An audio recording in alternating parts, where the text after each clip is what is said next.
علامہ اقبال کا تیسرا شعری مجموعہ ضرب کلیم۔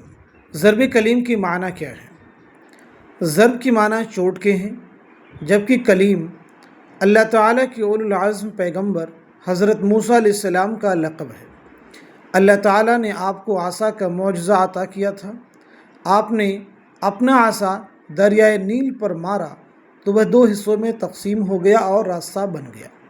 اسے چٹان پر مارا تو 12 چشمے پھوٹ پڑے اور یہی عصا اژدہا بن کر فرعون کے جادوگروں کے سانپوں کو کھا گیا۔ لہٰذا ضرب کلیم کا مطلب ہوا حضرت موسیٰ علیہ السلام کی چوٹ، جو انہوں نے اپنے زمانے کے ظالم بادشاہ فرعون، جو اپنے آپ کو رب کہلاتا تھا، اور اس کے لشکر پر لگائی تھی۔ ضرب کلیم دراصل اللہ تعالیٰ کی عطا کی ہوئی روحانی قوت کی علامت ہے۔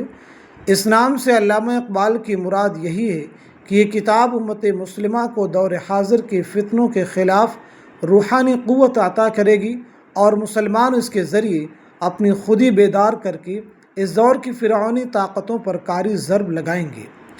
دور حاضر دراصل اقبال کی ایک مخصوص اصطلاح ہے، جس سے مراد وہ خرابیاں اور گمراہیاں ہیں جو مغرب نے روحانیت کے مقابلے میں مادیت پر مبنی فکر کے ذریعے دنیا بھر میں پھیلائی ہیں، اور جن کی وجہ سے دنیا روز بروز اخلاقی اور روحانی پستی کا شکار ہوتی جا رہی ہے۔